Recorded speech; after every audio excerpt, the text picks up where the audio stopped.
Well, hello, my friends. It looks like we've already got quite a few people signing up, so we'll just give it a couple of quick minutes as we get started here. And hi, if you can't see me, hopefully it's on your end. We're hoping this is streaming pretty clean.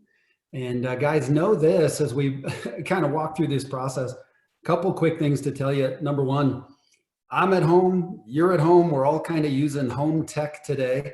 And so there's a chance for little delays, little things that would happen, but based on the stability of what we've seen so far, this should be moving pretty easy for most of us. So second, want to let you know, you guys can be interacting the entire time. You should be able to ask questions either on Facebook, IGTV, if we're streaming over there, on Zoom, however you got in.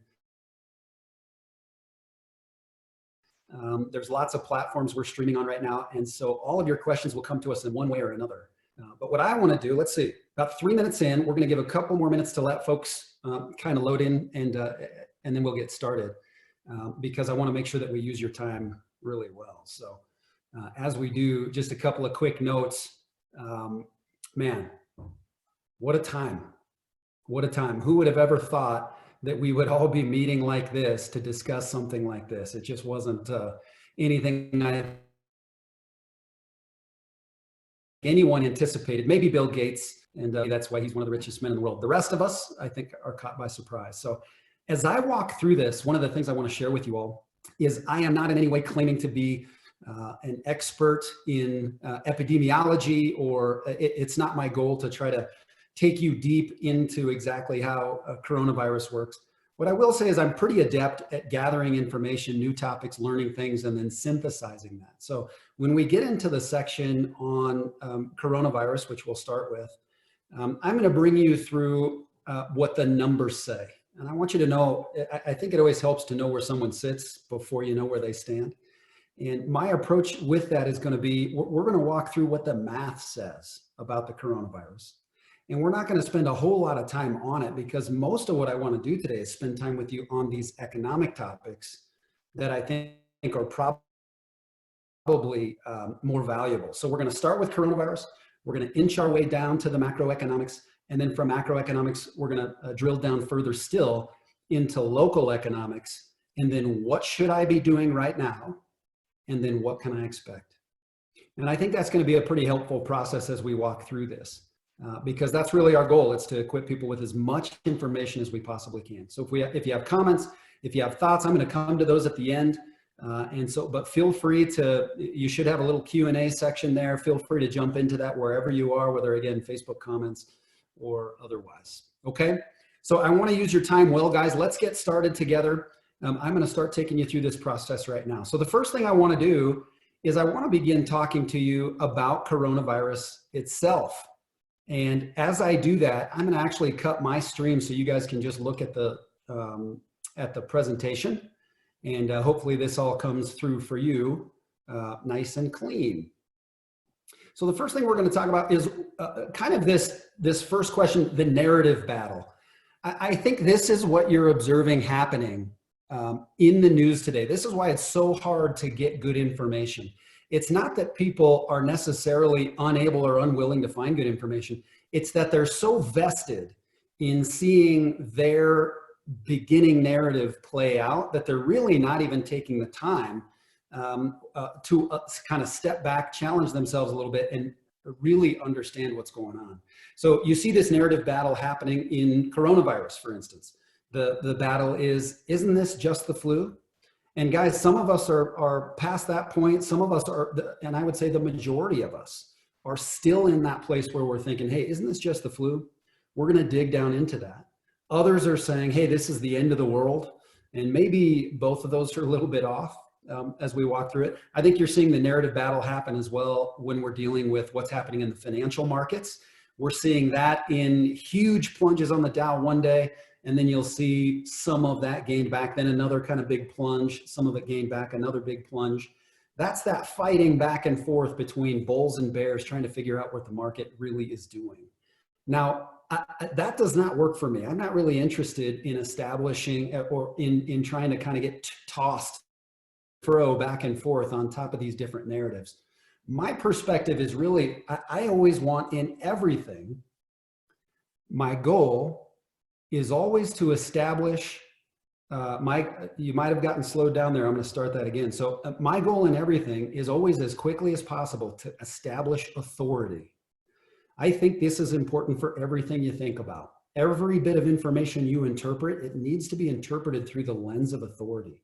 And so as we're understanding this narrative, even creating your own narrative, you have to look and say, what will be the authority in this topic? And that's applicable in the relationships you have, not to who the authority is, but who the two of you will seek for authority, right? It matters in your business life. It matters in your spiritual life. Every aspect of your life really comes down to whom do you look for authority in order to get information? Well, as we walk through this, I want to tell you, the authority is math.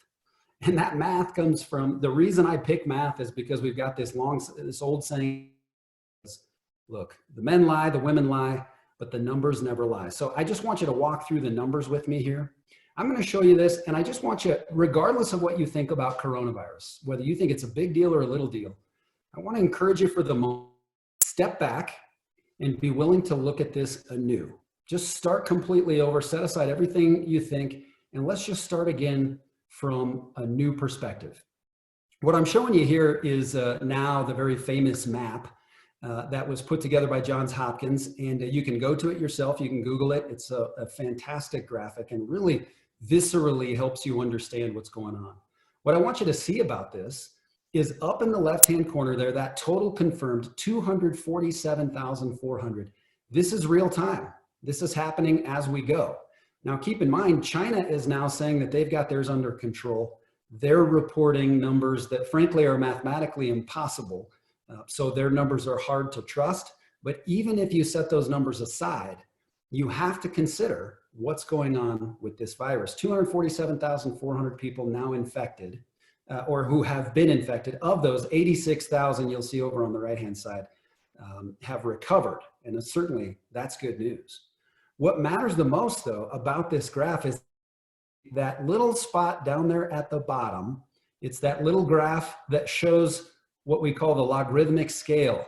And the orange line is mainland China, and you can see it was growing logarithmically, and then it flattened off, which again is almost impossible. That violates the laws of inertia. So either they killed all their people or they're lying. I think probably they're lying. The yellow shows everywhere else, and then of course the green shows the growing number of recovered people. What you need to understand about that math is that that yellow line represents logarithmic move, okay? It's logarithmic growth.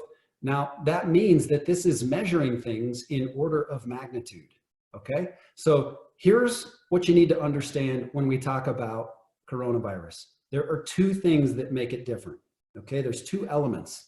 The first is asymptomatic transmissibility. And the second is what we call R naught. And you see that second number there, the R0. Here's what these refer to. The asymptomatic transmissibility is a huge problem with this disease because what it means is you can get the disease within seconds of having it. You are able to transmit it. We know that from the German study that was published almost 2 weeks ago now, that indicated that the German outbreak began when an executive from Hong Kong flew into Germany to meet at an auto plant. And that executive from Hong Kong, a woman, infected an executive at the plant, a man, and people he was only in contact with for moments, passing in rooms, were infected. They were able to track that infection pretty quickly and then to measure how high the infection levels were in those folks who got infected in that short period of time. And in just a matter of hours, they had 90,000 times more viral particles as a result of this disease than, say, strep throat or something like that. So this is a big deal. It's extremely capable of transmission. Now, the biggest problem is because it's so capable of transmission, it infects a lot of people pretty easily. It does move through the air. We've got confirmation of that now, and it does live on surfaces. And we've got confirmation that it can live on surfaces up to 9 days. Well, that's a pretty long time for a virus. And of course, that's not out in the sun and probably ideal conditions for it to live for 9 days. But even if not ideal conditions, it can still last for a while. So it's very, very easy to get. That's what you need to know. Secondly, asymptomatic transmissibility means you can be giving it to people before you feel sick. And that's what makes it dangerous. Because you can be infecting people before you even feel it, they can't react to it, you can't react to it, and that's a big deal. So what folks will say is they'll say, well, Adam, we've seen lots of other diseases with higher R-naughts, with higher infection rates, so what's the big deal? Well, that's true. In fact, I'm showing you here the World Health Organization calculation on how contagious the disease is. Now, I want you to know for this presentation, I have picked all of the most conservative data available. So the CDC and some other reputable organizations will actually say that it has a higher R-naught than what I'm going to share with you today. I believe them, but I'm going to show you the most conservative because I want to make sure that I'm protecting the information I give you. Okay, so let's talk about this R-naught. How easy is it? How contagious is it? Well, here's some other diseases you're aware of. There's the flu. Look at second from the bottom, seasonal influenza. That's got an R-naught of 1.3. And what that means is each person who has it is most likely going to give it to about another person. Roughly one other person is who they're going to give it to. And so the likelihood of them transferring it is reasonably likely, and we've all had the flu and we all understand what that's like. As you move up, Ebola, for instance. Ebola, how likely are you to give it to somebody else? Well, you're pretty likely to give it to 2 people. To SARS, you remember SARS, you're likely to give SARS to 3 people. What about measles? If you're exposed to someone who has measles, one person with measles is likely to give it to as many as 15 other people. And so it has an R-naught of 15. That's huge, right? That's what that number is meant to mean. So you see our COVID-19 right in the middle there, it's an R-naught of just below 3. So you're likely to give this to about 3 other people. Well, you look at this chart and you say, well, gosh, it's not the measles. What's the big deal? Why are we so worried about this if it just kind of falls in the middle of this particular scale? Well, here's why. Because most of these diseases, MERS, SARS, smallpox, measles, as soon as you have them, it is obvious to you and to others that you have them. So quarantining or isolation is the natural result of having them. If you've ever seen somebody with smallpox, it's devastating. And trust me, you can tell they have it. Same thing, measles, you can tell. SARS, it was so specific and came on so fast. It was a big pandemic. It was a problem. But it was something that showed in almost hours from getting it, you knew you had it and you knew you had problems. So again, because of that, you can be isolated, and that keeps the spread from really ever becoming a very big deal. So if you understand R-naught and you understand asymptomatic transmissibility, then you can understand why this is a big deal. Let me tell you why everybody, I think, is making a mistake, or those who are making this mistake, this is the mistake they're making. If I were just to hold up a bullet to you and simply say, hey, look, take a look at this bullet, it's deadly. If you just measured that bullet in absolute terms, you probably would not be very impressed with it. You would just look at it and say, well, gosh, I mean, if I threw this, I couldn't even throw it that hard. It's pretty light, a little bit of metal, kind of hard, doesn't seem like that big a deal. What's the problem with a bullet? Well, guys, here's the problem with a bullet. It becomes a problem when you accelerate it. That's what makes a bullet dangerous. It's when it's accelerated. And so the same thing is true with COVID-19. In absolute terms, you're right. It is not that big a deal. It's not a particularly deadly virus, although we are going to talk more about that. But what you need to understand about corona is its rate of acceleration. That is what makes it different. Now, as we walk through the implications of it being different, I want you to think about that in terms of the response that you're seeing at the state, federal, local, international level, and ask yourself, are we overreacting, underreacting, or have we not yet really begun to react when we start to look at what this is really going to be? So think about it in terms of that acceleration. What I want to introduce you to, if you haven't seen it before, is this very important study that came out of the Imperial College of London. It is an epidemiological study. It is, now, no, there are currently 4 studies that are out and peer reviewed. One of them is from our own national laboratories, Los Alamos. It indicates that the R naught level is actually more like 6. And if it is more like 6, then it's far more contagious than even we're measuring now.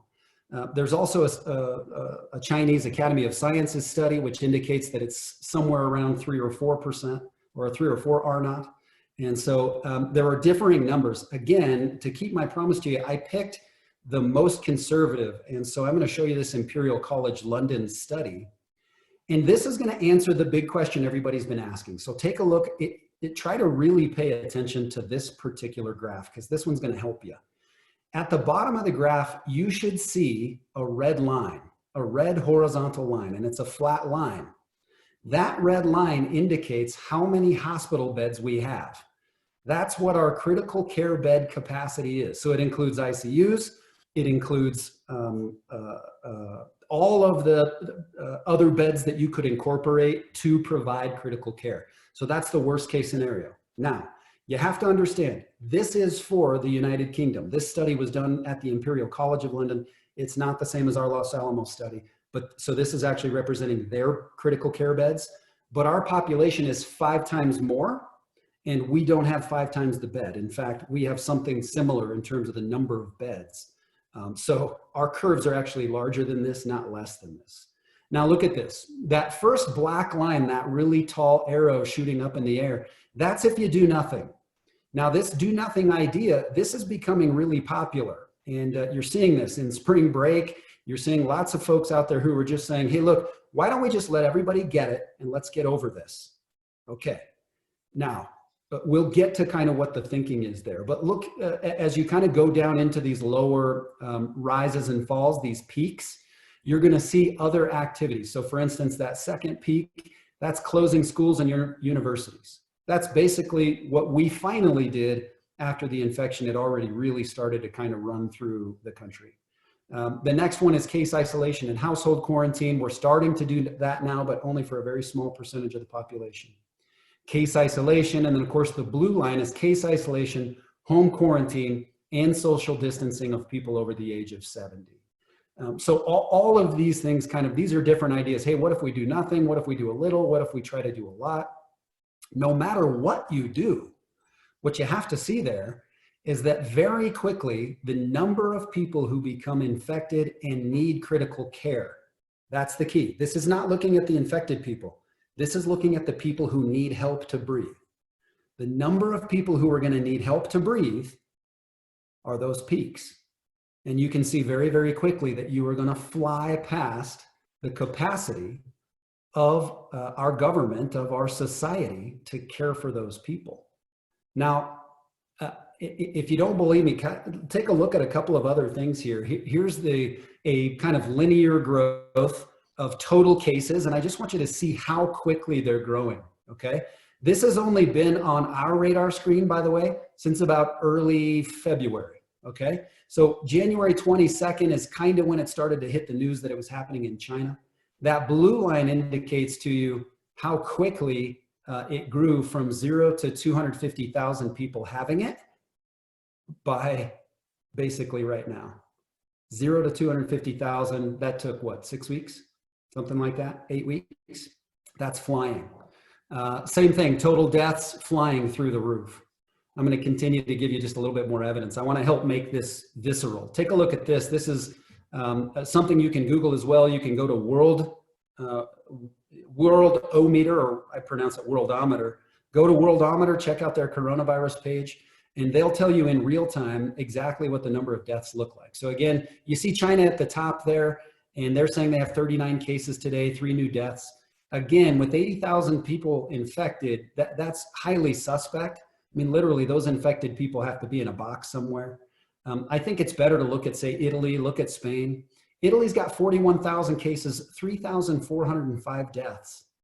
Imagine what that's like. Now, they're not reporting the number of deaths so far today, but they will this evening. I encourage you to check it. It'll be over 500. Yesterday it was 471. The day before that it was 430, but the day before that it was in the high 300s. So just imagine what it's like to be in those hospitals. You're coming to work or you're waking up at work, and 500 more people are going to die on top of the people that died yesterday. Can you see how this is beginning to be an extremely serious issue? Let me show you this. This is coming right out of sources from Italy. They're literally running out of. They've got so many. That picture on the right there, the military trucks, those are literally hauling dead bodies out of the cities. It takes an army convoy at night to get rid of the dead bodies, and that makes sense to us. 400, 500 people. We don't have a process for taking care of 400 or 500 people. Now, again, the population of Italy is about a fifth the size of the United States. So imagine all of this, but 5 times greater. I'm going to take you back here. Look at the USA. 14,000 cases, 500 of them today, total deaths, 218, and new deaths, just 11 people. Horribly sad to think about those 11 people who died today, but there were 10 yesterday, 15 the day before, 8 the day before that, and so forth.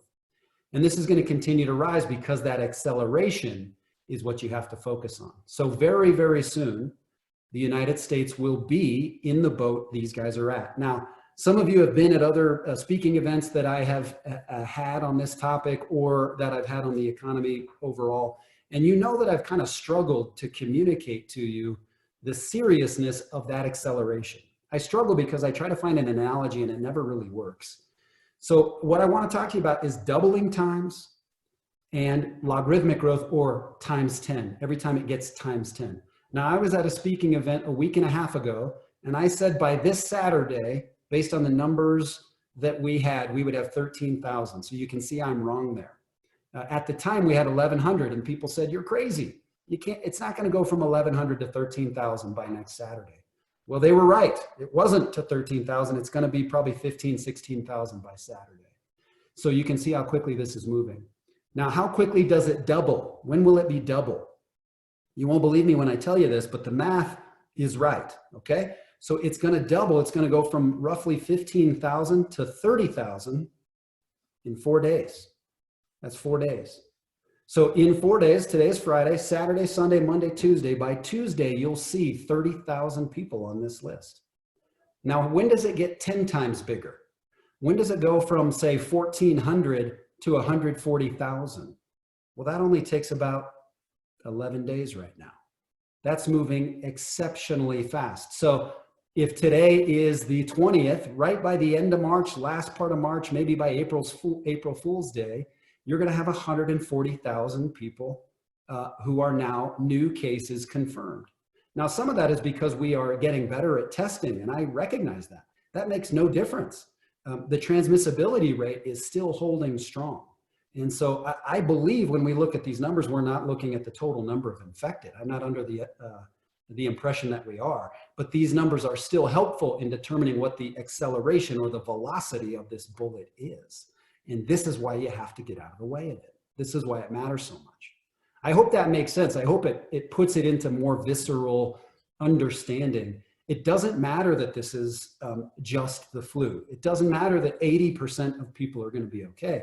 What matters is that when you have 20% of people struggling, all you care about is how big the pie is that's going to make that 20%. So many world leaders, Angela Merkel, many others have come out and said their expectation is that something like 60 to 80% of the globe is going to get this. Now, 60 to 80% of the globe is going to get this by about October. That's about how fast that's going to happen. So you can do that math pretty quickly, right? You know, there's about 7.5 billion people on planet Earth. Let's just take the lower end, 60, let's just say it's 50% that get it. Let's say all these people are crazy and only 50% of 7.5 billion people get it. That's 3.75 billion people with a death rate of 3%. You're talking about deaths of over 100 million people.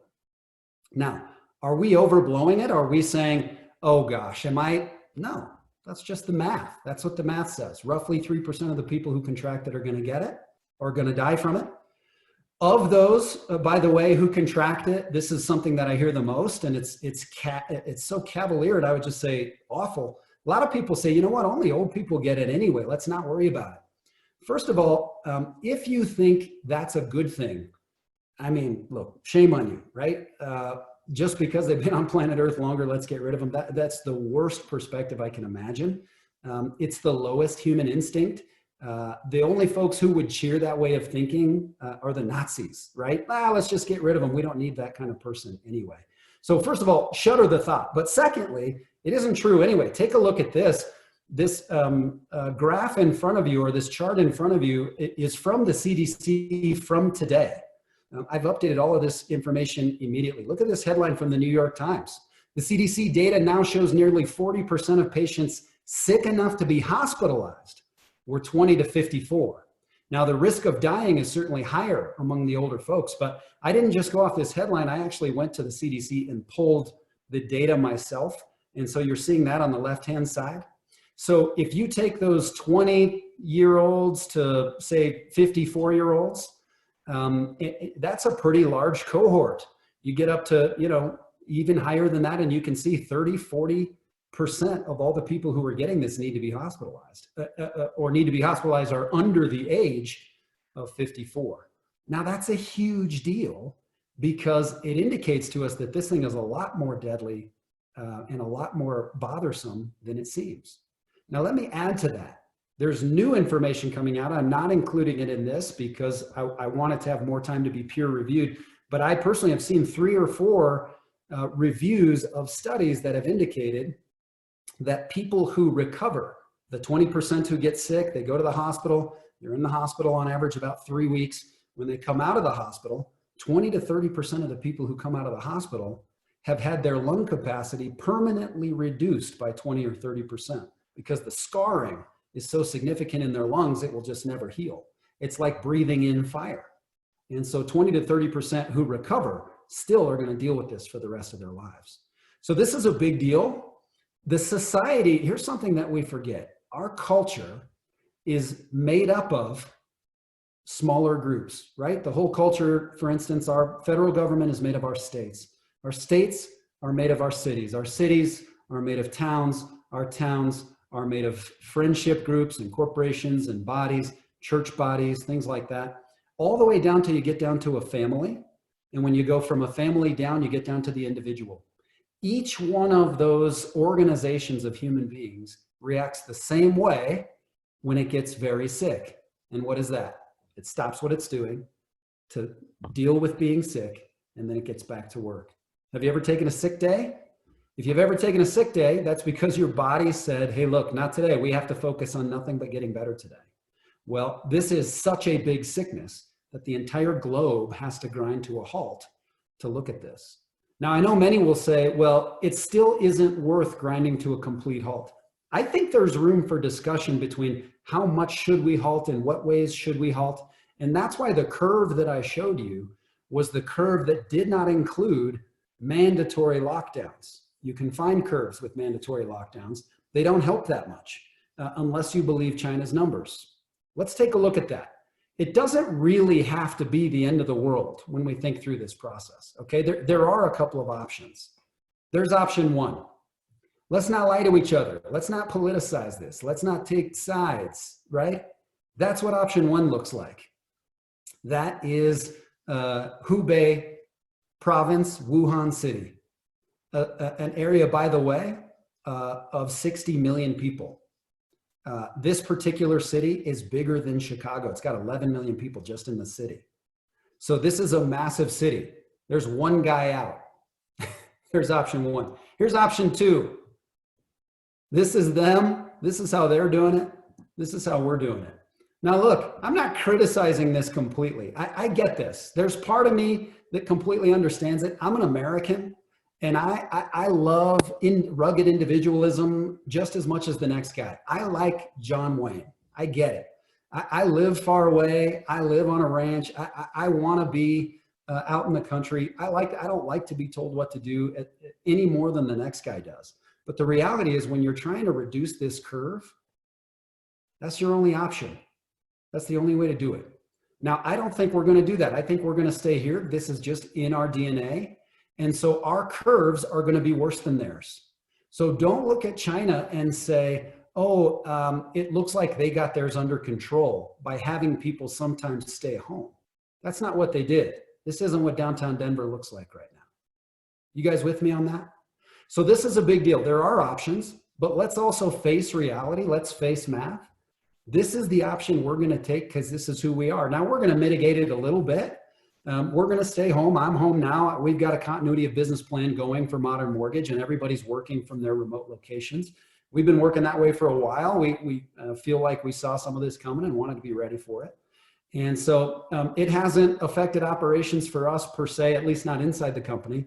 We'll talk about what operations look like in the outside of the company, in the mortgage industry as a whole. But you got to understand before we get there that this is a huge deal, okay? So because we know we're going to do this, we're going to continue to have some pretty serious economic implications. So let's talk about the economy. You guys ready for this? The virus itself will be blamed for the slowdown that we're dealing with. The reality is that's not entirely true. It certainly will historically be seen as the catalyst. It's more like the spark. But as you know, a spark's not enough to start a fire. It's got to land in an environment that's already dried out and ready to receive the spark.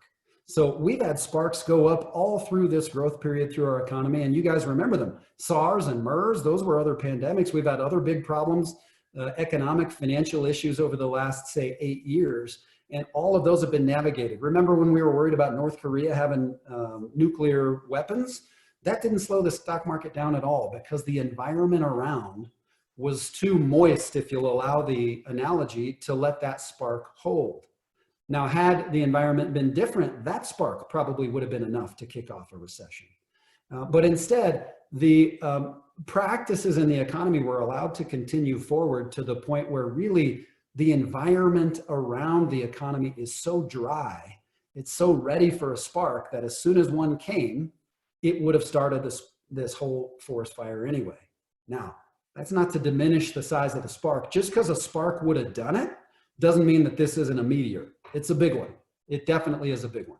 But my point is, you would have had this cascading effect, I think probably to lesser degree, but this was about to happen no matter what. And if you've been to our other speaking events or been tuned into our information, we've been telling you for about 18 months. Now, I will say, because I don't want to sound like one of these guys who was, hey, I predicted the future.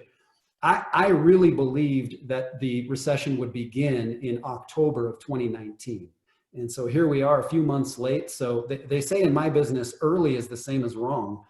And so I certainly own that. But I do want to let you know, I can't see the future. None of us can, obviously. Anyone who says they can should be rejected. But what I can do is I can reach down and feel the tinder of the financial landscape and tell you if it's ready for a spark. And this already was. So let me tell you a little bit what crash conditions looked like. There was already a growing liquidity crisis occurring. So there was already a growing steep problem with liquidity, okay? I'm gonna explain how that liquidity crisis works, but as I do, let me tell you what liquidity crisis is. A liquidity crisis is something that occurs when one side of the market has assets that they need to sell, and the other side of the market, or those who are tasked with buying those things, can't or won't buy. So you've got something to sell and you can't find a buyer at your price. When that happens, that's what we call a liquidity crisis. And that's the situation we're in. But it did not just begin. Take a look at this. Let me show you a couple of things. Look at this chart in the blue on the right, the smaller one that shows 2010 to 2020. What you're seeing there, that's the rise of the dollar. You're watching the value of the dollar go up. This was kind of the first indication. And again, if you've been to any of my speaking events, you've seen me talk a little bit about my concern over the fact that the dollar was rising so precipitously. The dollar is rising precipitously because there's higher demand for it. It isn't just some of the normal economic tail or headwinds that are doing this. This is happening artificially as a function of low liquidity in the rest of the world. Now, it's outside of the scope of this presentation for me to tell you how that works or why that works, but suffice to say that there's a whole lot of plumbing that runs the financial economy on the globe. And the water that runs through that is a certain kind of water, US dollars. US dollars are what lubricate and liquefy the entire globe system. That happens because if you want to buy oil, if you want to trade with another nation, you got to trade out of your currency into our dollars and then into their currency. And about 80% of all global transactions internationally happen that way. So there's lots of reasons, going back to World War II treaties and all kinds of fascinating history, that dollar started to go up artificially. All you need to know for this is that the dollar is going up because too many people want it. There's a lot of demand for it. And when there's a lot of demand for the dollar, it's a signal to you they're paying higher premiums for it because they need it. They need it to lubricate their financial systems.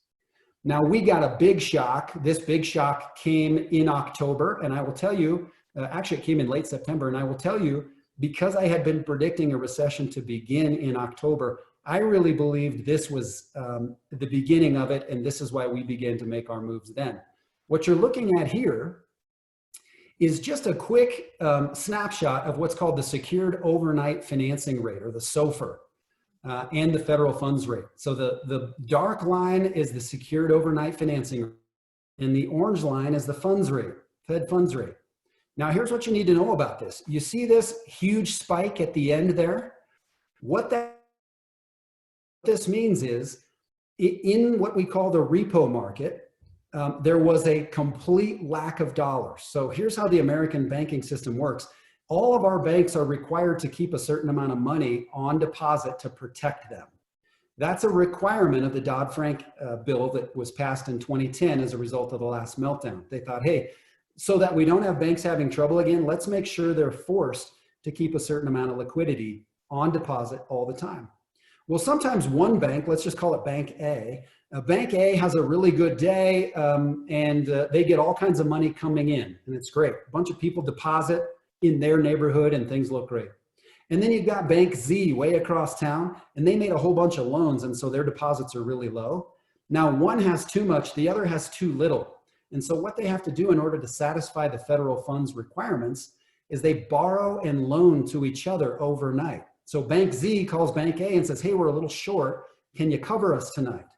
And they're happy to do it, and that's a normal part of liquidity, and it keeps the system balanced. Well, what this tells us is that late September 19, those banks got to the end of the day, and they called, many banks called and said, hey, we need liquidity. They called Bank A called Bank Z, and Bank Z said, we need it too. We don't have it either. We can't give it to you. And so the rate flew through the roof, and it flew up this high.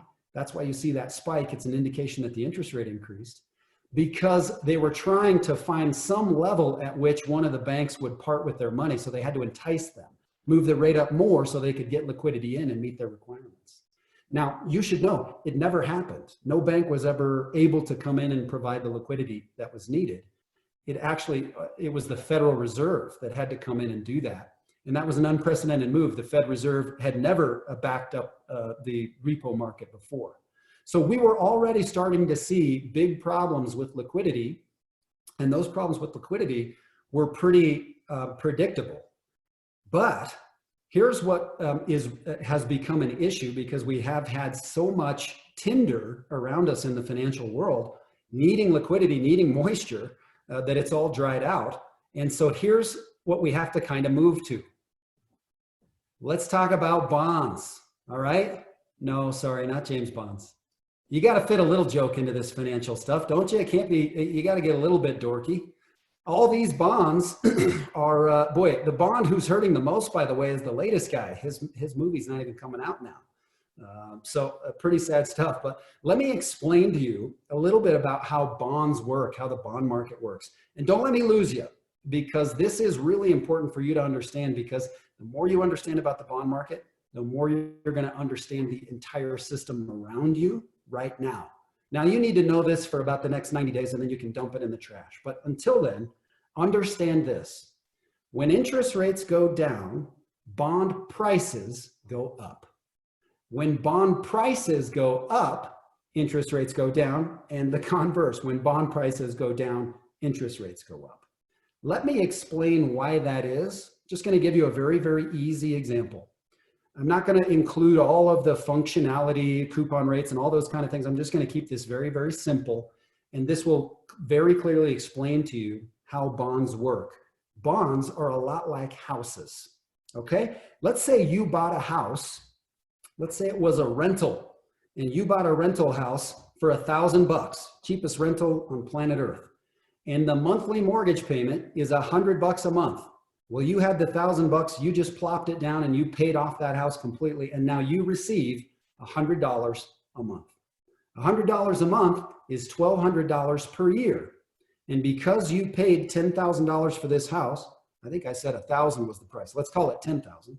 Because you paid $10,000 for this house, and this house is now paying you $12,000 or $1,200 a year, you have a return of 12%. Does that make sense? You paid 10 grand, you're getting 1,200, that's a return of 12%. Now let's say you get in trouble and you've got to sell that house right away. Well, you're worried because everybody on the block wants to sell their house too. So what do? You sell your house cheaper. The price of the house goes down. When the price goes down, does the rent go down? No, the rent stays the same. So the rent is still $1,200 even though the price has gone down. So now instead of a 12% return, I have to sell my $10,000 house for $5,000. So now I'm getting $1,200. The guy who buys it, he gets $1,200 a year on $5,000. Well, what's his return? His rate of return has gone from 12% to 24%. So you see, because I compressed the price of the house, the total return, the yield, we might say, has gone up. Well, that's what's happening in the bond market right now. All these guys have these bonds that they have to sell. Why do they have to sell their bonds? They have to sell their bonds because we're in a liquidity crisis. And so the equities started to go down. And as equities tanked immediately when they began tanking, these folks started picking up the phone trying to sell their bonds. And as they're trying to sell their bonds, what they're finding is no one will buy their bonds. They're having trouble getting them sold. And so the only way to get them sold, it's not because people don't want to buy them, it's because nobody's got any money to buy them. So what they have to do is make them more and more and more attractive. They'll say, hey, look, I'll sell you my $1,200 a year in cash flow for $8,000, $9,000, $7,000, $6,000. And the lower it goes, the lower the price, the higher the yield is on what you paid. And that's what's pushing interest rates up right now. So pressure on those bonds to get them sold is what's causing this. Now, I think you could argue there's a couple of other factors that are also pushing up rates, a couple of other premiums in there, and we're going to talk a little bit about those, and I think they're worth your understanding. But I think in order to understand what's happening from a fundamental aspect, you first have to realize you can't sell bonds if there's no one to buy them. So all you can do is make them cheaper.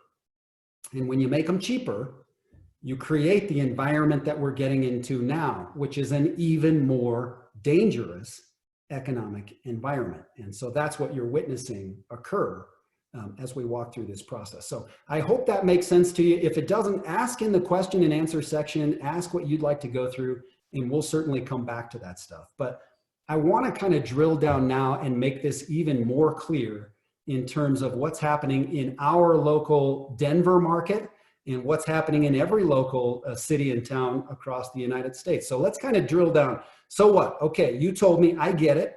Corona's a big deal. We can't stop it. Millions and millions of people are going to get sick. We can't stop that. Because so many people are going to get sick, we're going to have the medical system will be overwhelmed. And as a result of being overwhelmed, the economy and government are going to have to put their effort into taking care of that system primarily. And the way they'll do that is greater and greater lockdowns. Okay? So that's kind of the thesis of this issue.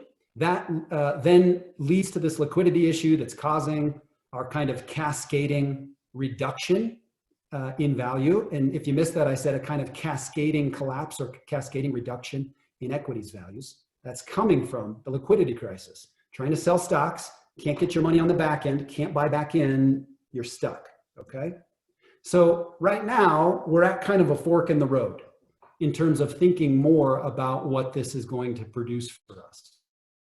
There's really two options. Either the bond market and stock markets just tire themselves out. They just evacuate all the capital that they can possibly evacuate, and then they kind of just in total exhaustion reduce trading. Not much trading volume is even occurring, and most people are kind of fatigued by the fear. Now, you'd be surprised how long this can take. I don't think it'll be ended until probably May, late May at the earliest, I would think, on the markets. That's option one. It is possible that the Fed could come in an unprecedented move and create a new tool that they've never really created. They've got some close similarities to this, but they've never really come in at the level that they might need to come in and become the buyer of first resort on all these bonds.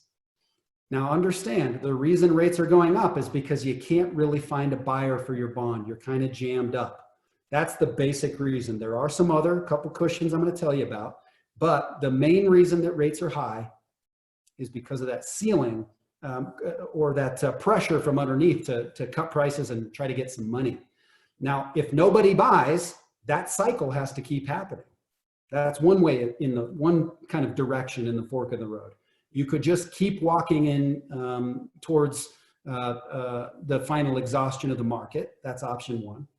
Option two is, it is theoretically possible, although I don't know that it's good or the right move to make, but the Fed could supply option two, and that is they could become the buyer of those bonds. If they did, they would lubricate that side of the market. They are trying to do that right now. And any of you who understand the Fed or are watching what they're doing, you're probably screaming on the other side of your computer, well, yeah, Adam, they're doing some of that. And you're right. But here's what they're doing. What they said, for instance, is they'll put $200 billion into the mortgage-backed securities market. Well, that's a lot. Compared to 2008, that's a ton.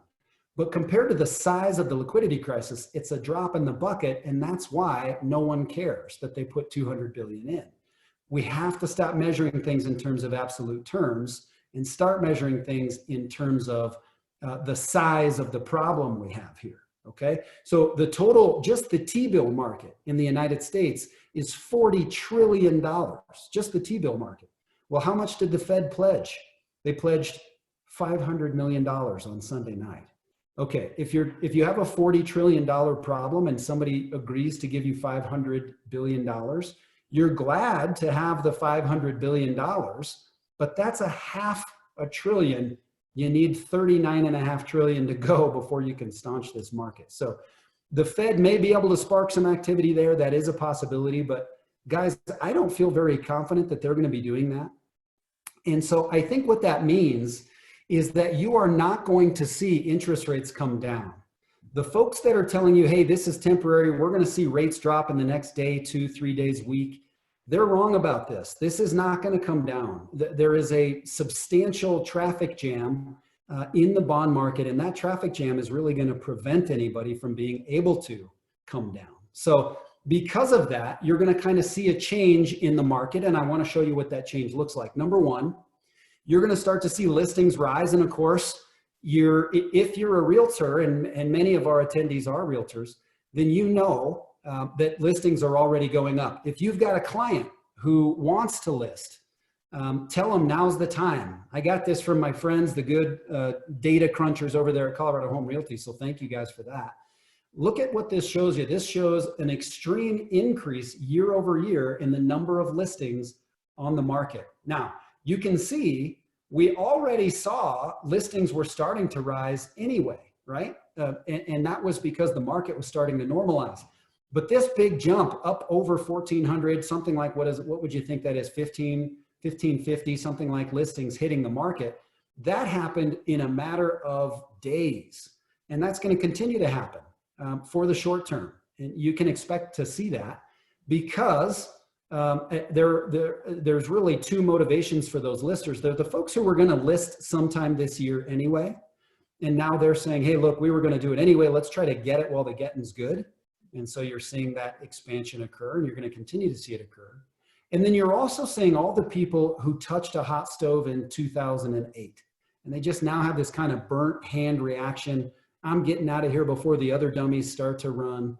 That's not how you want to approach this market. I'm going to show you why. But that doesn't mean a lot of people aren't going to do it.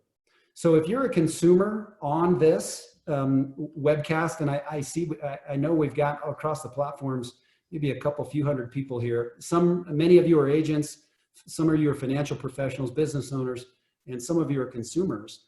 If you're a consumer and you're thinking about listing your home right now, the way you need to think about that is, was there some life force that was going to make us do it anyway? A marriage, a divorce, a new baby, a job change, any of these kind of things that were already making you move, you're probably going to have to move anyway. And if you need to list, rather than make sure that you wait till the spring tulips come up so you look better. I would say get it on the market and take advantage of where we're at right now.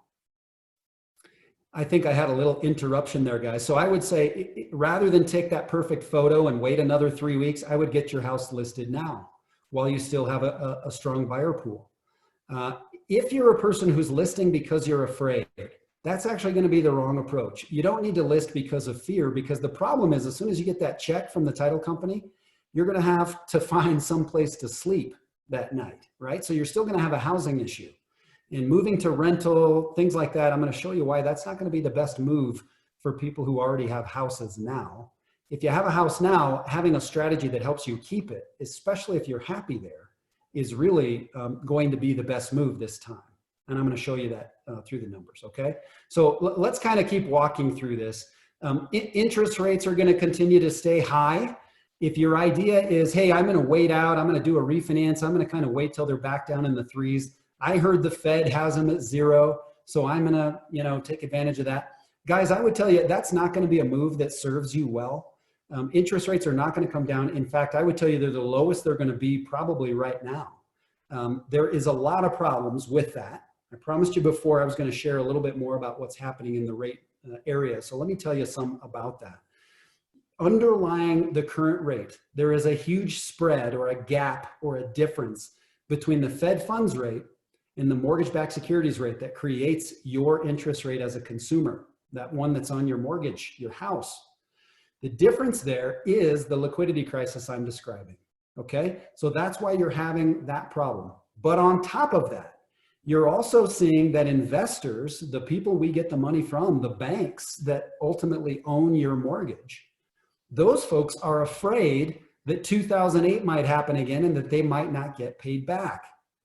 And so because they're afraid they might not get paid back, they're building in a risk premium right now. And that risk premium sits on top of the liquidity problem that they've already got and makes the interest rate that much higher. Well, I will tell you guys, this crisis is only just beginning from a financial fallout perspective. We're going to walk through this in just a moment, but really you've got more trouble coming. And so if you're building in a risk premium now, that risk premium is going to continue to grow.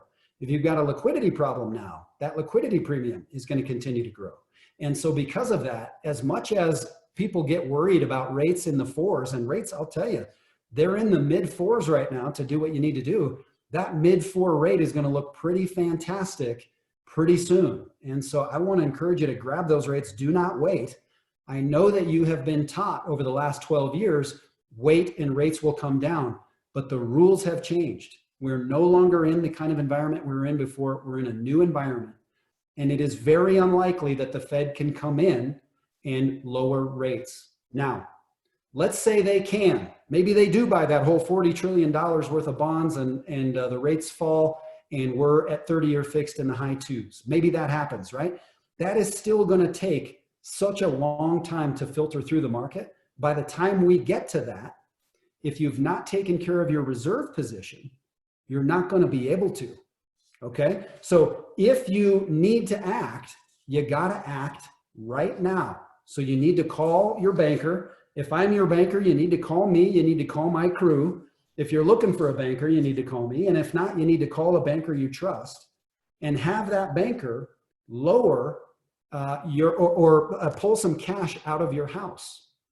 Because as I mentioned in yesterday's Modern Minute, there's only one way to deal with a public liquidity crisis, and that is with private liquidity.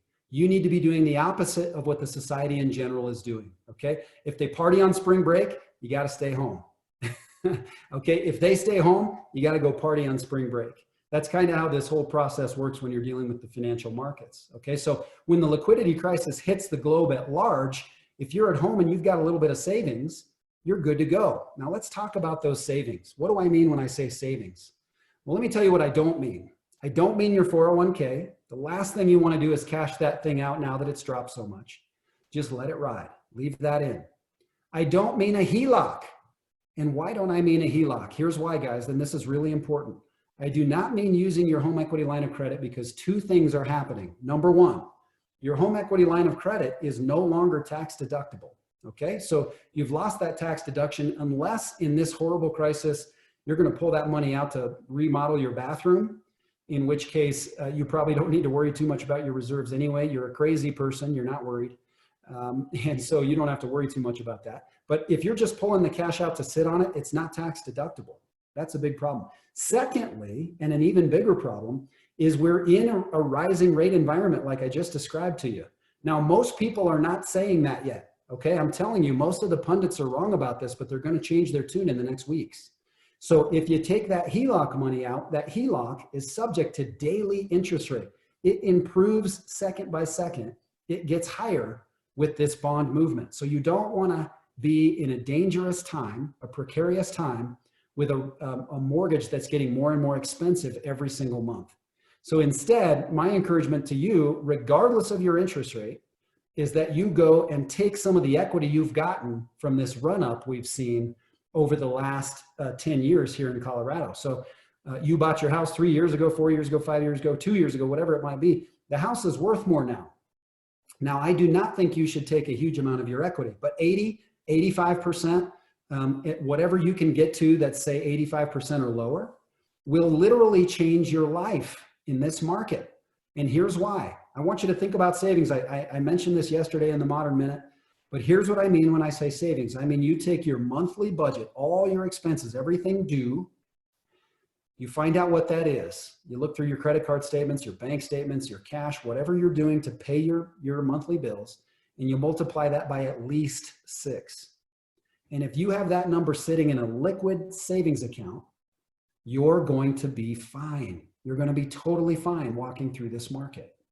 And the reason you're going to be fine is because historically we can stress test that all the way back to 1850. We know folks who, in general, if we go back to 1850, which by the way includes the Great Depression and the biggest depression of all of the 1850s, people who had 6 months of their total life saved up, ready to go, were able to make it through those times largely intact. Now, you probably still keep your job. You're likely to, even if you don't keep your current job, you're working for Amazon, for Jeff Bezos, who's hiring 100,000 people right now, or something. You're cutting wood, you're programming in a different way. Maybe you're making a little less, but the fact that you've got 6 months saved up means you're able to kind of weather whatever storm comes.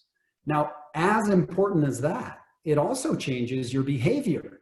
Because if you've got 6 months, you emotionally feel like you're opting out of what's going on around you. You think to yourself, oh gosh, I'm so glad I'm not the one up at night, worried that I'm going to lose my job and lose my house and these other things. Okay? So now let's talk a little bit about that. Here's why I really believe that keeping those reserves intact will get you through this process. And more importantly, by the way, if we could get everybody to do that, there's 63% home ownership in the United States. If we could get 50% of those people, just maybe 30% of the US, to take a little cash out of their house and, or just somehow be in that strong reserve position, if we could get all those folks to do that, it would end the recession immediately because people would behave differently. They would take their capital and they'd start businesses and they would begin to look for opportunities to invest. And immediately, within a couple of months, we'd be fine. Unfortunately, I don't think that's going to happen for most people. And so I hope that at least the participants here will take advantage of that and get those savings going. Now, I know what question you ask. If you're an agent, you're asking, well, what will buyers do? And if you're a homeowner, you're wondering, well, what will buyers do or what will happen to the value of my house? Well, here's the good news. There is very, very little reason to believe, even in this pretty serious economic downturn, this deep recession, potential depression, even in this situation, it is unlikely that the value of homes are going to plummet. Now, I don't just make statements like that. I'm going to back that up. I want you to understand a couple of concepts. Number one, again, the rules have changed. So 2008 happened, unemployment surged, and lots of people lost their homes and then later their jobs. Okay, now that's true. Now, why did it happen though? People lost those homes. If you think about kind of the environment we had, they already had a large number of subprime, dangerous homes anyway. So they were very likely to lose those homes anyway. Again, that was a catalyst that caused a liquidity problem that hit the real economy, not unlike this, but in a much different way. So because that occurred, people lost those homes because mortgages were the epicenter of the problem. It's the exact opposite today. We have been making really, really good mortgage loans over the last 12 years. If you've tried to get one, you know it was like getting a part-time job just to get a mortgage done. It was a ton of paperwork. You had to be a good borrower. You had to have your own down payment. There were 1,000 different rules you couldn't break. And now you're probably sitting in a home that's got some equity in it. And that is a function of us having done that right over the last 10, 12 years. So Denver's got a couple of big advantages. Number one, our population has continued to grow over the last 12 years. And so the total state population is about 5.8 million people right now in Denver. That's a massive number of people. In this downturn, they're likely to behave the exact opposite of the way they behaved last time. So last time in the downturn, if you were in a Midwest city, you lived in, say, Minnesota, something like that, and you have the Twin Cities, I should be more specific. Maybe you lived in the Twin Cities, or you lived in San Diego or something, and the crash hit, and you were young. You were 18 or you were 24, graduating college. All you could do was migrate. You had to leave and go to a more affordable place. Well, you already came to Denver. There's no place to go that's more affordable now. You can't get that step down. So you could maybe move to, say, Lincoln, Nebraska. You could maybe move to like Poughkeepsie, to small towns, Gillette, Wyoming, something like that. But the problem is you don't have any industry there. So you're unlikely to be able to find the same opportunity. So we won't see a migration event out of Denver because the migration event that brought people into Denver is still underway. Okay, so that big population is not going anywhere. That population creates huge demand for the properties. Okay, now, even if we cut that demand by 80%, that still means we've got enough buyers to buy what's on the market today. Okay, and I don't think we will cut it 80%. So that's very, very important. Because of population, your prices are not going to fall. Number two, prices are not going to fall because this time the Treasury Department learned what they did wrong in the last downturn. And this time they're targeting, or at least somewhat, I think they're still making some new mistakes, but they're fixing some old ones. So they're very much targeting homeowners. So you might know that there is a discussion, and it sounds like it's likely to pass, to allow a kind of moratorium on making mortgage payments, where they're literally saying, look, through this downturn, if you lost your job through the downturn, you don't have to make your payment. And there is a lot we could discuss about whether or not that's a good thing or a bad thing. But one thing we probably wouldn't argue about is that people not having to make their payment is likely to make them stay in their homes. And so because those folks are likely to stay in their homes, it is unlikely that we'll see that sort of irrational sell at any cost kind of issue. Because if I lose my job, I can apply to the federal government and have my mortgage covered. Now, there are downsides to that, and we can kind of get into that as we proceed a little bit if folks have questions about that. But I want to make sure that we leave room for questions.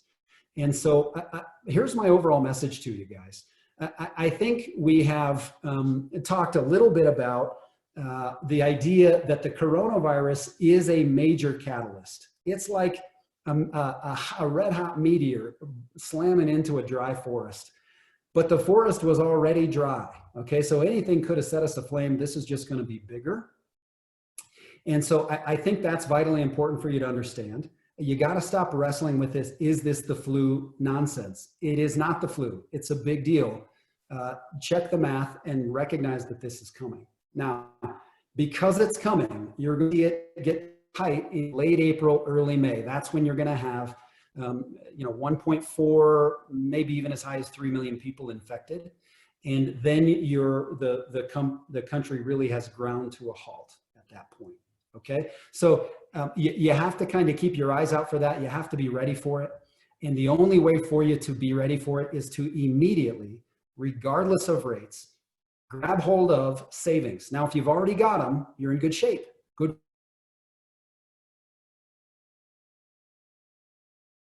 But if you're desperate and you've got $1,000 in a house, you need to refinance right now and pull whatever you can, whatever's wise. We'll help you figure out what that number is. But you got to do that now because unemployment is rising. Interest rates are rising. This is getting worse around you, and your last best chance to do it here is closing. So I want to encourage you to continue to move forward. There is a lot we could talk about moving forward. I think what I'm actually going to do is I'm going to skip to our question and answer phase, because I want to hear from you guys some of the things you'd like to talk about. And I see all kinds of questions coming through here. I want to encourage you guys to continue to jump in here. I see one question asking, hey, should I use my HELOC? I think I touched on that. I wouldn't. And I know, here's what folks will tell me. Gosh, I don't want to use my HELOC because the rate is good on my HELOC, or I do want to use it because the rate is good. Yeah, but the rate is good because it's tied to prime. But prime is sensitive to the upward motion of interest rates. So expect that is going to become more expensive. And so if it quickly rises to 8 or 9, then you're not going to be feeling good about it when you could have done your 30-year fixed at 4, 4.5. So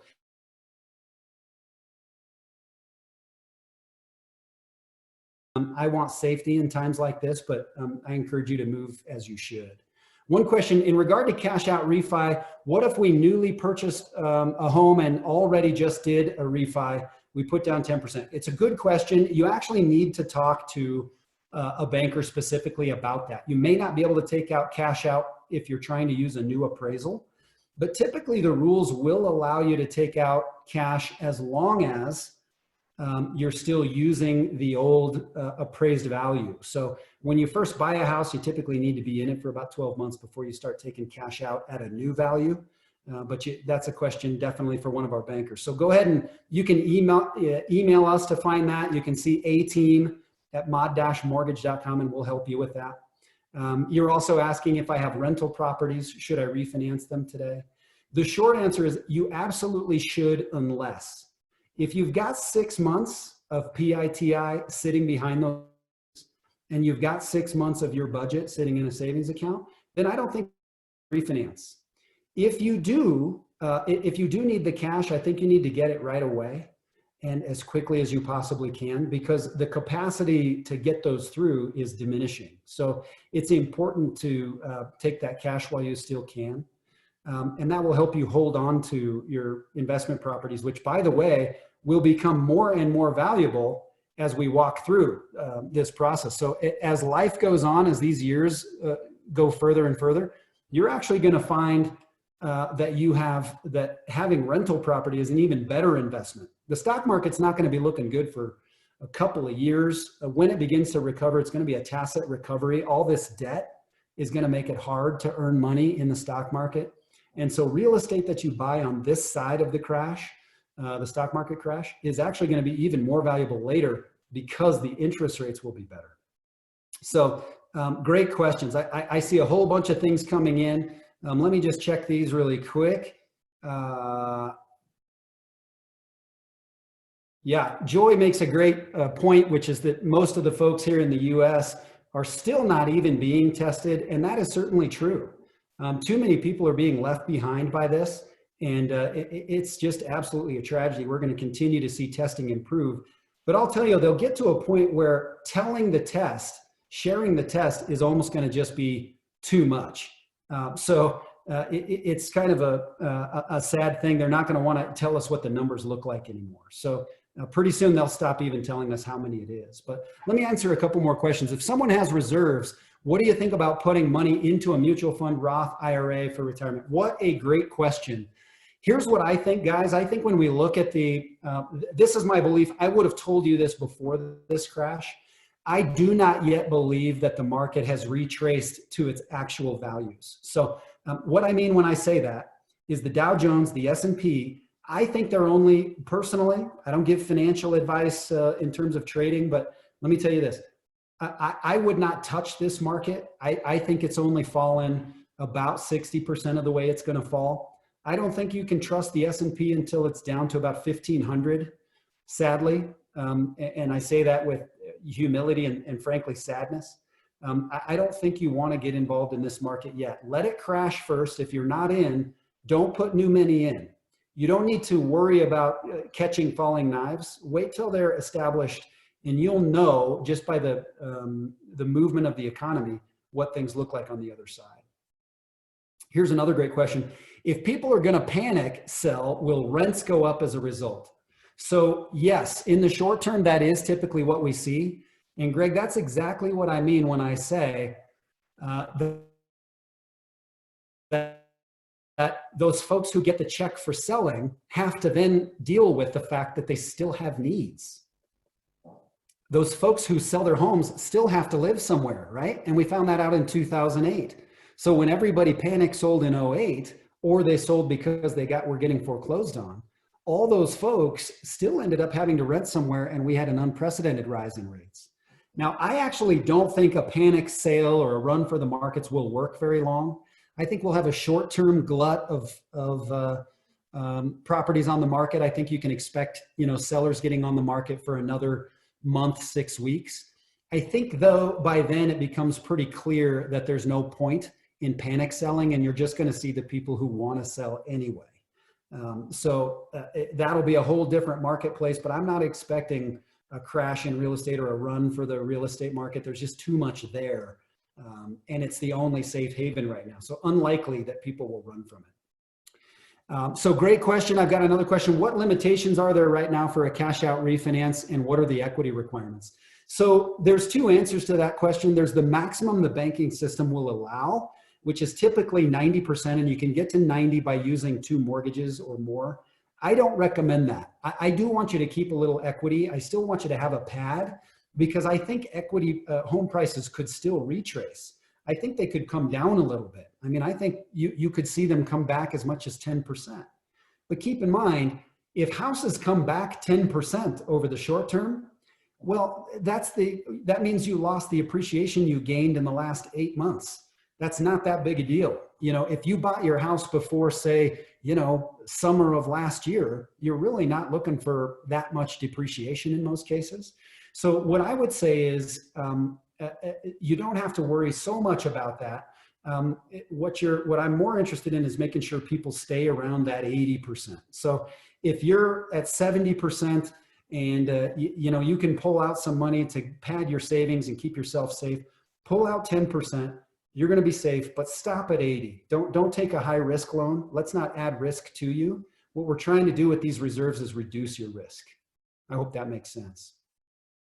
And then it looks like somebody's asking, in terms of VA or Veteran Administration loans, what can we do there? Can we get to 85%? You can actually go higher on a VA loan in specific. And so your particular situation, talk to the guys, send us an email at a-team@mod-mortgage, and the crew will help you figure out where you should be. But a VA loan will go much higher. Now, we're still going to encourage you to keep some equity in your home. We don't want to see you take max, but I will say this. If if getting to 85 or 89% gives you 6 months, I would do it. I'd rather see you have the 6 months. That's going to reduce your risk more than anything else will. And I think that's how you want to approach that process. Next question, do you recommend refinancing a HELOC? I think I touched on that. I wouldn't. Excuse me. If you're talking about including a HELOC into the refinance of a whole home, if you have a balance on it right now, I absolutely would. So let's talk about that. Let's say you've got a mortgage right now, and that mortgage is at say 4.25 on the first. And then you've got a second HELOC. And let's say your HELOC is right now at 3.25 because it's running against prime or something that's T-bill connected. If that's the case, and let's say you have a $50,000 balance on the HELOC, would I refinance it? I would, guys. And the reason I would is because, again, your HELOC is not tax deductible. So when you put it on your first, it becomes tax deductible in most cases. And then secondly, you're now protected from it rising. And what I'm worried about is those payments rising. We saw that happen in 2008. As soon as the bank gets worried about their liquidity, or as soon as interest rates begin to rise, you're going to see all those HELOC payments really start going up. And so we don't want to see that be an issue. But another question is, right now a good time to move properties to an LLC if the banks see mortgages as more risky and more likely to exercise their due on sale clause? Great question, guys. There's a little bit of detail in that. That's a professional asking that question. Will it activate the due on sale clause? Here's what you need to know about that. Moving a property into an LLC is not something that will protect you from bank foreclosure. In fact, that's why they have the due on sale clause. That's why moving to a quit claim or moving into the name of an LLC can activate due on sale. That's because they want to indicate to you that if you try that, it won't stop the foreclosure. So if the goal is to try to avoid foreclosure, I would tell you it doesn't help you. If you are considering doing your properties in the name of an LLC because you have renters and you want protection from them, that is very wise and is always wise. And I really want to encourage you to do that. So definitely do that. Good question here. What about if you're currently on a modified loan that was established in 2012? That's a great question. And that question is one that's up in the air. It's not answered yet because we don't know how the new provisions for handling mortgage distress are going to be handled. The good news is there was lots of mistakes made last time. If you guys remember how hard it was to get a modification last time, it was brutally difficult. And most of them didn't go through. And by the time you got one, your credit was destroyed. This is going to be a different approach where what they're going to be doing essentially, and of course I haven't read the bill yet because it hasn't been presented, but essentially the goal is to literally freeze your requirement to pay some or all of your mortgage payments. So if you owe $2,000 a month and you lose your job, the idea now is that you would contact your servicer and your servicer would put a moratorium on your mortgage. And then they'll turn around and go to the federal government and they'll say, hey, these folks can't pay us. Would you please pay? And the federal government in the current proposal will make the payment. Now, here's what happens. That doesn't mean that you don't owe the payment anymore. It just means all your principal and interest gets added to your loan later. So when we're through this and you go to sell in 10 years, if you had, let's say 2 years, you didn't make your mortgage payment and your mortgage payment was $2,000 a month, well, $24,000 would have been deferred. You'll probably find another 24 grand on top of your mortgage payment when you go to sell. You know what I say? Who cares? That sounds like a great deal. That's why we're telling you to keep some equity in your house. You can get through that, literally get through this financially unscathed if you have reserves. And that's why I'm so passionate about this. I have never in my career said, get a refinance if the rate is higher, guys. This is the only time I'm doing it. And I really believe it's existentially the time to do it. That's why I'm so passionate about getting it to you. So here's a great comment. We all need to use patience, of course. Do you see rates as a bounce and a potential to settle back down just a bit? Or is that over an inflationary trend here? Excellent question. And there's some insight in that question. Let me answer it in two parts. Number one, I do not see a bounce. The 2 weeks ago was the bounce. And so, or let's make it 3 weeks ago now. So if you guys were looking at interest rates or considering rates a little while back, you probably saw rates that were like, you know, in the high 2s, low 3s, and you were super excited. A lot of our clients took those rates and those guys are stoked. But a lot of our clients said, hey, you know what, we think it's going to go down. And as much as we asked them not to, they decided to wait. That was the bounce. And so I don't see any economic force that currently exists that would cause interest rates to come down. I don't know if I could say that more emphatically. Now, if the Fed somehow creates a superhero that doesn't exist, like they create some kind of super tool that's never existed before, that can purchase 40 trillion or something that is in the realm of impossible right now, I'm leaving room open for that. But guys, that would take so long anyway, that what you should do is refinance right now, take the rate as it is. And then if rates come down in a year, well, then you can get the great rate then, because it's going to take a year for the risk premiums to settle out. And just imagine if you were a bank right now, would you feel really comfortable that if you started lending money, you'd get paid back? So the answer is probably no. So when are you going to feel comfortable that you'll get paid back? Well, the answer is probably not, at least for a year, right? So because of that, just the risk premium alone is going to stay in mortgage-backed securities. And on top of that risk premium, you've got the liquidity issue that I've described. That's not going away anytime soon, short of some kind of superhero showing up. So I would, if you need the 6 months and you can get it from your house, do it, do it, do it, do it, do it. And I hope you're able to get it quick. Now, second half of that question, what about inflation? This does create an inflationary environment, guys. This does establish a kind of environment that begins to push inflation up.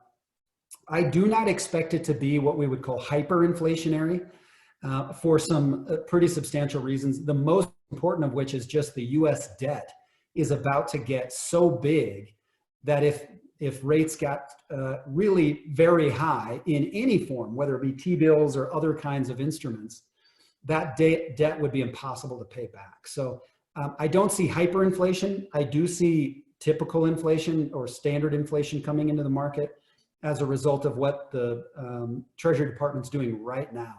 And so, yeah, be careful. Watch out for that stuff. Somebody says, remember when, while rates are slightly, HELoans versus HELOCs, what would be another way to look at rates fast? While rates are slightly higher for, what would be another way to lock in rates fast? Oh, good question. The best way to lock in rates fast, if you're talking about a HELOC, you can call your bank typically and ask them to lock it for you, but usually there's quite a lock premium, and the lock premium is almost always 5. So if you're in the 3s right now, then the fixed rate is 8. But call them and see, maybe somebody's got something special for you. But again, I would advise against HELOCs because whatever they lock you at, it's not tax deductible, okay? So that's how I would do that. And if you want our guys to do it, again, email us at a-team@mod-mortgage.com. Can you please say more about how we can advise our clients who are wanting to list? Why list now? Okay, good question. Here's why, guys. Because there is a moment, this is a little bit like throwing a ball up in the air. At the bottom, when you throw that ball up in the air, it's got all this energy behind it. It goes flying up, way, way, way, way up. And then when it gets to the top of its arc, it stops. That's actually, there's an instant there before gravity pulls it back down, okay? And so we're at that moment where the market is in a state of what you would call inertia. It's sitting at the top. And as it falls, as it adjusts, as that ball comes down, you're going to have a kind of sweet spot where all the buyers haven't gone away yet and all the sellers aren't yet on the market. So I'm encouraging people, if you're going to list anyway, list right now because you gain nothing by listing later. Anybody who says, hey, I really have to sell my house, but I'm going to wait till August because I want to get the best price, you're going to miss. Your best price is going to be right now or 2 weeks ago. So get it up on the market as quick as you can because you're going to be competing quite a bit and your buyer pool is going to be shrinking.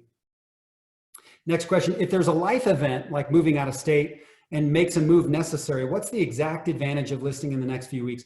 Okay, so same thing, rather than waiting till May, it's that same thing. It's because you're going to have a bigger pool of buyers and important for you to take advantage of that as quick as you can. So worst case scenario, you rent or you make your move earlier, you know you're moving later in the year, rent for a short period or find housing otherwise, try a rent back. But as quickly as you possibly can, you want to make that move happen. If you're carrying debt on a HELOC, would you recommend paying off the HELOC with your savings if it puts you in a position where you may have less savings? I would not. No, and I probably covered that one already by this point. It was asked a little while ago, so I think I've addressed it. But I want you to keep your liquid savings in your checking account and nowhere else right now. It shouldn't be deployed. They're not investable assets, okay? So we have a kind of phrase to describe the folks who will jump in to buy the market now or who will do other things, try to deploy their assets too soon. That's the dumb money. You guys aren't dumb money. You're on the market. You're on this conversation with us. You're smart money already. You're thinking and asking questions, but you don't want to have your money at risk. So just sit on the savings, on the sideline in your savings. Do what the billionaires are doing. Do nothing. Get your savings going and then sit back and watch. Now, if you have debt on the HELOC and that's concerning you, pay that off with a first. If you're able to, have a first mortgage come in and lock that off so it's not rising on you anymore, okay? What should people do if they're in the service industry and want to get money out? Great question. If you have already, for instance, like lost your job, like let's say you were a waiter and you wanted to get money out. This is exactly why I'm telling everybody to do it right now, because very soon you're not going to be able to. And that's what concerns me. And it's so unfortunate to say this, but if you're in the service industry right now, we don't have a bill pass. We don't have a solution for those folks. And that's literally what has created my deep passion for kind of getting this message out. Grab a little bit of cash out of your house. It's been your best investment over the last many years. And now it's time to take advantage of it. So that's how I would think about that. A person is asking, I'm under contract on a house and supposed to close today. Seller has agreed to extend contract, but only upon the release of all earnest money of $20,000. We're using a HELOC to buy the house and our home has not yet sold. Is it a no-brainer to forego earnest money and get out of the deal? That is a big question. And it is I commend you for asking it in such specificity. I can tell you this. The crux of your question comes down to how strong your buyer is and what motivates your move into the new house. Because you're sort of getting caught on the high wire just as everything is happening. So you're literally having to make decisions on the bleeding edge of this situation. If your buyer is strong and is going to close, then you're okay. I think I skipped there a second, guys. I'll say that again. If your buyer is very strong and is going to close, then I think you're good. The way you might test that buyer is to say, hey, we want to see a letter from your lender that you're definitely going to close. I would want to see those things. I would also tell this seller that the likelihood of them catching another buyer at this market puts them at big risk. So I doubt they want to make your earnest go hard. I would tell you, my dear, that you are very likely in the driver's seat on this transaction because you're the buyer and the market has now become a buyer's market. Now that doesn't mean sellers know that yet. Sellers have sort of been the belle of the ball the last 10 years and they're not used to being told what you're going to dictate. But if it were me as a buyer, I would have all the chips on my side. That's how I would approach it. There's lots of agents on the call who can help think that through as well. But I would, if it were me, I would say, hey, look, I'm not going hard on my earnest till I know my buyer's going to buy from me. And I just don't think seller would leave. But you want to test that with your agent, walk through and see what comes of that. That's a great question. Isn't this also, next question, isn't this also rates going up so they can lower them to stimulate market next year? No, not so much. It's a great question. And I can understand why you're asking it. That is coming from the old playbook, and that is exactly what they would have done in the previous market. So you guys might remember, I've even been describing the function by which the Fed has been allowing their Fed funds rate to come up because they were planning for a recession. And if you remember, I had hoped, or I had indicated that I believed the Fed hoped that they wanted to get to 3.25 so that they could cut into this recession. I think they knew something was coming as well. They never made it to 3.25 Fed funds rate. They had too much pressure from the executive office to get rates down. Whether they would have got there or not doesn't matter at this point anyway. This coronavirus would have slammed into them no matter what. But stimulus is going to take a new definition. You'll no longer define stimulus the way they did it before. And they just learned that lesson on Friday night. Because Friday night, or excuse me, Sunday night. Sunday night, the Fed said, hey, we're going to make the biggest move in history. And it got crickets. No one cared. So what the market said to the Fed is you're not a stimulator anymore. You can't do it anymore. Another good question. If you pay off your home and you still have 6 months in your budget, should you? Or is more liquidity better? How much cash is too much? Good question. I don't think that you have to be too much worried. I would see no problem doing that. I think you have to look at how quickly you go through your 6 months. And if you are likely to be able to still pad that with income, then 6 months is probably fine. If there's not income coming in or income's a question mark, then yeah, I think more savings would be a wise way for you to approach that process. maybe pay off most or almost all of your house if you've got the savings to do that, and then leave the rest sitting aside. Good question from a client. Is it better to wait and buy a rental property later instead of buying now? This is similar to that last question before. This actually has more to do with you as the buyer than it has to do with the market at large. So the market at large just happens to be a kind of influx place. So I think the way you make decisions about what you're purchasing has mostly to do with how much reserves you have. If your reserves are strong, I think you play the strong hand and you buy when everyone else is trying to sell. I think that's Warren Buffett would tell you, hey, when everyone's running, stop, and when everyone's stopping, run. And he has said that in lots of different other forms. Here, let me give you some of the advantages and disadvantages to buying a house right now. I think some of the advantages to buying is I really believe these are the lowest rates you're going to see for a while. And so while they're higher than what you're used to 10 minutes ago, they're going to be better than what they're going to be shortly. And so I would take advantage of what these rates allow you to do in terms of affordability. I also don't see the capacity for the mortgage equity to pull back or housing equity to pull back. For the reasons I described, there's just so much population and there is just too few homes and so much equity in those homes that people tend to fight to keep their equity. And so it's just very unlikely. Add to that the package that's coming down from the executive office to allow folks to a moratorium on mortgages. It's just unlikely that you're going to be in a whole lot of risk by carrying the mortgage if you've got the reserves. Now, if you don't have reserves, I would tell you it's not time to buy. You got to wait because no one can be sure about what's coming. Now let's talk about disadvantages to buying. What if you bought and I'm completely wrong and the market tanks and now you're upside down? Well, I think that is an extremely remote risk for the reasons I've described, and also because we've never seen it before, not even in 2008 did we see it. And so if your reserves are strong and you don't sell, you just got a good interest rate.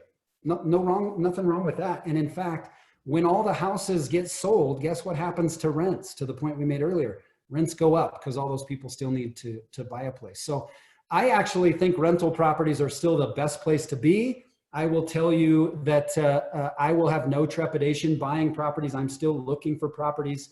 I always look for good deals. And so if you feel like you've got a good deal and you feel like you have good reserves, there's no reason to worry. I would continue to stay in and just, opt out, don't participate. I hope that helps. There are lots more questions coming in and I'm going to keep answering them as long as you guys would like to go. Let's see, we've got, let me just jump down. I've answered a couple of these. If we have buyers that are not due to close until mid-May, should we be pushing back loan conditions? What a great question. This is an inside baseball question for you consumers. This is an agent question. And what they're asking is, should we do something in the purchase contract to protect our buyer since it's going to take a while? And my answer would be yes. I would say the buyers have the strong hands, whether the sellers know it or not, they're about to find out. And their listing agents, if they're good agents, are going to inform them that, hey, a whole bunch of competition just hit the market, so be careful cutting this buyer loose. So I would be very bold in pushing back for what buyers need right now because they're the bells of the ball all of a sudden. And so proceed with confidence in that. Do know this, guys. I would be remiss if I didn't tell you, as it's currently structured, getting a mortgage closed is pretty difficult. So it's just going to take more time. It's difficult, not for us. I mean, we're home. We're all working. We meet every morning by video and laugh and joke around, cry and support each other and go through that whole process. So for inside our company and inside our industry alone, things are holding up. I saw my interruption there, so I'll say that again. So inside the mortgage industry alone, things are holding up. However, there's lots of outside industries that have to be connected as well. Appraisers, title companies, county registrars, all of these folks need to be involved and all of them will continue to be affected in different ways. So here's what I would say. Preserve your contracts, keep them alive, encourage people, and build the contracts to take care of the buyers. Because if you take care of the buyers, you're going to take care of the sellers. If you try to take care of the sellers and you lose the buyers, nobody gets a deal at all. So it's got to be a buyer market. Sellers have to understand this is a scary, interesting, different time. And they're going to have to be as supportive to buyers as they can be. That's how everybody wins. Next question. Do I need 6 months expenses for each of my rentals as well? Yes. The answer is absolutely yes. If you live in Denver, you saw just a couple of days ago, Mayor Hancock issued a moratorium on evictions. What that means, that was basically a letter to all of your renters, even though it hasn't hit other municipalities yet, it will. And that's saying to all renters, hey, if you can't make your mortgage payment, no problem. That was done in a sloppy way. And I'm very frustrated as a rental owner myself that wasn't more specific. It didn't seem to have a hardship clause in it. It just said, hey, look, you can't evict people right now. So I would tell you, if you're a landlord, you should expect that you're going to have renters that aren't going to make it. Now, some of them are going to need that, and others of them are going to take advantage of that. So I would watch that like a hawk. But what I would do is get your own house in order, because you're going to need those 6 months to guard yourself. Okay, so protect yourself in that situation. If my current rental property interest rate is 4%, should I refi first to 3.6 before putting the money into an LLC? I read it's tougher. Yes, you're going to want to do the refinance first. And so you can move into that. You're going to want to refinance before you do the LLC, because you can't get the new loan in the name of the LLC unless you do a commercial loan, which will not serve your purpose. It's going to be high. So you're going to want to just get it done and then do an LLC later. Guys, I think, I hope that's, I want to be really respectful of your time. We're starting to go over just a little bit. We told you we'd be done by 2:30. So I've got lots more questions. Feel free to email them to us. Email at hello@modmortgage.com. We want to serve you. We want to help you do these refinances. We want to help you get good information out, get wisdom out to your clients, to yourselves. And please, please, please act with urgency, not panic. Don't panic, but do take advantage of this as quickly as you can, because if you do, it will serve you well. Know this as well, guys. We are going to get through this. We're going to be okay. All of the best things that the United States ever did, we did behind things like this. Remember when we went to the moon? That was after World War II. Remember when we built the Transcontinental Railroad? Literally, we just took hammers and shovels and we dug our way across the rocks of the United States. We did that after the Civil War. We built our Constitution after the Revolutionary War. And so I just want to encourage you that we're going to make it through this. You guys have the strength, you have the ability. And so thanks so much for being part of this. Continue to watch. We're going to have more and more of this information. If you have questions, things you'd like us to address for you, we're grateful for you. We want to serve you as best we can. And in the meantime, I'll turn my camera back on just so that I can say with some deep sincerity, thank you so much for spending some time with me today. Watch for the next one. Watch for our Modern Minute that's coming out. Like, share, and subscribe. Help us grow this. We've got a message people need to know, and we need your help doing it. Thanks again for all you do for us, guys, and let us know what we can do for you. Talk to you soon. Take care. Bye-bye.